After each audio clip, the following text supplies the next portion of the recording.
اکثر یہ ہوتا ہے کہ ایک شخص عالم ہے لیکن وہ فعال نہیں ہے، لیکن امام خمینی میں یہ خاصیت تھی کہ وہ عالم بھی تھے اور فعال بھی تھے۔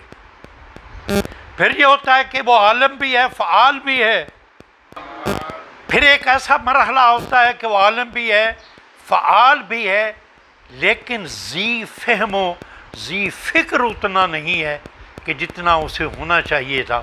امام خمینی رضوان اللہ علیہ میں یہ تیسری خاصیت بھی، یہ صلاحیت بھی موجود تھی۔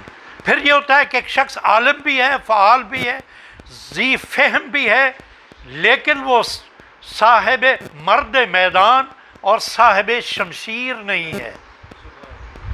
عالم بھی ہے، فعال بھی ہے، ذی فہم بھی ہے، لیکن مرد میدان اور صاحب شمشیر نہیں ہے۔ امام خمینی میں یہ صلاحیت اور یہ خاصیت بھی موجود تھی۔ پھر ایک بڑا مشکل مرحلہ ہے، عالم بھی ہے، فعال بھی ہے، ذی فہم بھی ہے، مرد میدان بھی ہے، لیکن عفت و پاک دامنی کا وہ مقام نہیں ہے کہ جو ہونا چاہیے۔ امام خمینی میں یہ صلاحیت بھی موجود تھی۔ ایک دفعہ باز بلند صلوات پڑھیں۔ اب اس سے بھی اگلا مرحلہ، عالم بھی ہے، فعال بھی ہے، پاک دامن بھی ہے، مرد میدان بھی ہے، لیکن اس کی روح لطیف نہیں ہے، اس کی روح سیر و سلوک کے ان مراحل کو طے نہیں کر رہی ہوتی۔ امام خمینی کے اندر یہ صلاحیت بھی موجود تھی۔ اور سب سے بڑا مشکل کام جو ایک عالم دین میں ہوتا ہے، جو صلاحیت کسی بھی انسان میں، صرف عالم دین نے کسی بھی الہی انسان میں، وہ ہے معرفت الہی کا موجود ہونا۔ امام خمینی کی ذات میں یہ چیزیں کمال حد تک موجود تھیں۔ اس لیے میں اکثر کہا کرتا ہوں کہ امام خمینی نے نتیجہ یہ دیتے ہیں کہ نہ علم آپ کو فائدہ دے گا، نہ آپ کے اعمال آپ کو فائدہ دیں گے، نہ آپ کی ذکاوت آپ کو فائدہ دے گی، نہ آپ کا اتحاد آپ کو فائدہ دے گا، جب تک کہ آپ تزکیہ کے مراحل سے اپنے آپ کو نہیں گزارتے۔ یہ امام خمینی کی شخصیت کا ایک کمال تھا۔ ایک دفعہ زمین صلوات پڑھنے،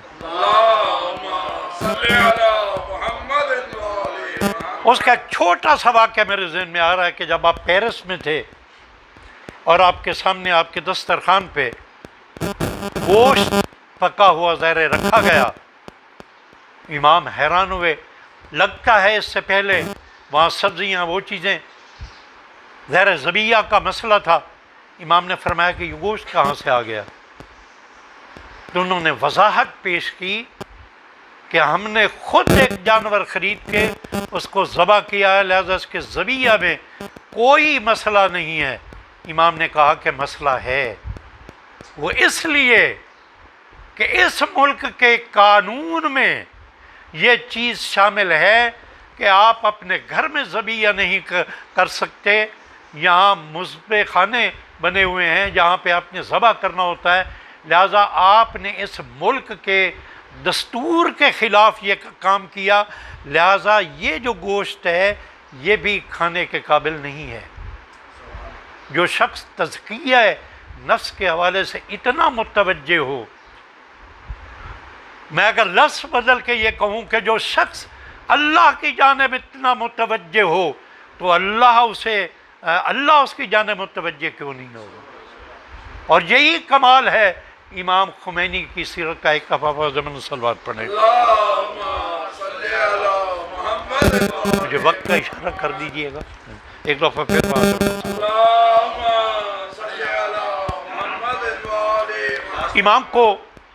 امام کو اگر ایک فلسفی کی حیثیت سے اگر ہم دیکھنا چاہتے ہیں، اس میں بھی امام ممتاز نظر آتے ہیں۔ آپ غزالی کی طرح، آپ عربی کی طرح، آپ جلال الدین رومی کی طرح صرف اپنی ذات کے تزکیہ تک محدود رہنے والے فلسفی نہیں تھے، فلسفر نہیں تھے، بلکہ اپنے ارد گرد کے ماحول سے مربوط رہ کر اپنے نفس کا تزکیہ کرنے کا فلسفہ تھا امام خمینی رضوان اللہ علیہ کا۔ امام کی تحریک کو اتنی جو اٹھان ملی ہے، آخر اس کی کیا وجہ تھی؟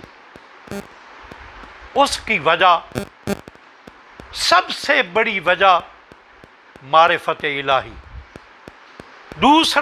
دوسری بڑی وجہ آپ کے اندر وہ تقویٰ کی قوت کہ جس تقویٰ نے امام کو یہ طاقت دے دی کہ وہ کسی بھی غیر اللہ سے کسی بھی لمحے نہیں ڈرتے تھے۔ میں آج ہی میرے مطالعے میں یہ بات آئی کہ امام خود یہ ارشاد فرماتے ہیں کہ میں لفظ سے خوف سے متعارف ہی نہیں ہوں۔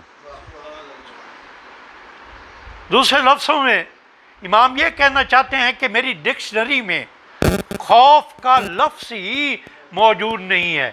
اور آپ کا ایک معالج جس نے 9 سال تک امام کا علاج کیا، امام کے ساتھ مربوط رہا، اس نے یہ بیان کیا ہے کہ میں پورا آبزرو کرتا رہا میڈیکلی ہر لحاظ سے کہ نہ کبھی امام کی دل کی دھڑکن تیز ہوئی، نہ آپ کی نبض میں کبھی تیزی ہوئی، اور کوئی بھی ایسی علامت نہیں تھی کہ جس سے ہم یہ کہہ سکیں کہ امام خمینی خوف زدہ ہو جاتے ہیں، کہ آپ پہ خوف کا کوئی عنصر ہے۔ اسی لیے امام کا یہ جملہ، امام کی یہ روایت، امام کے انقلاب کے سلسلے میں جب پیرس سے واپس آ رہے تھے اور آپ جہاز میں سفر کر رہے تھے، پیرس سے لے کر تہران کی فضاؤں میں داخل ہونے تک امام جاگتے رہے، میڈیا والے آپ سے گفتگو کرتے رہے،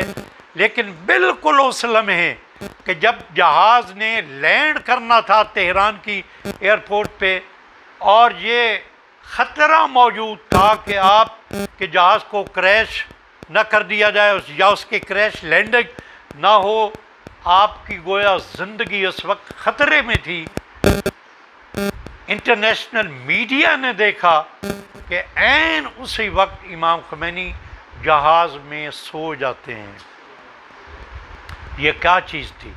یہ وہی چیز تھی کہ جس کا وہ ذکر کر رہے ہیں کہ میرے اندر خوف کا مادہ موجود ہی نہیں ہے، میں لفظ خوف سے بالکل آشنا بھی نہیں ہوں۔ اور جب وہاں سے اترتے ہیں کہاں جاتے ہیں؟ سیدھے بہشت زہرا میں۔ بہشت زہرا میں امام خمینی کو قتل کرنے کے لیے اس وقت کے بڑے طاق قسم کے جو نشانہ باز تھے، ان کو یہ ڈیوٹی دی گئی تھی کہ جب بہشت زہرا میں آئیں تو آپ پہ گولیاں چلائی جائیں۔ عین یہ ممکن تھا، لیکن امام وہاں بھی خوف زدہ نہیں ہوئے۔ اور اس کے بعد وہ 1000 بستر کے ہسپتال میں چلے گئے، وہاں بھی یہ خطرہ تھا کہ جب یہ آپ کا ہیلی کاپٹر فلائی کرے گا تو آپ کے ہیلی کاپٹر کو اڑا دیا جائے گا۔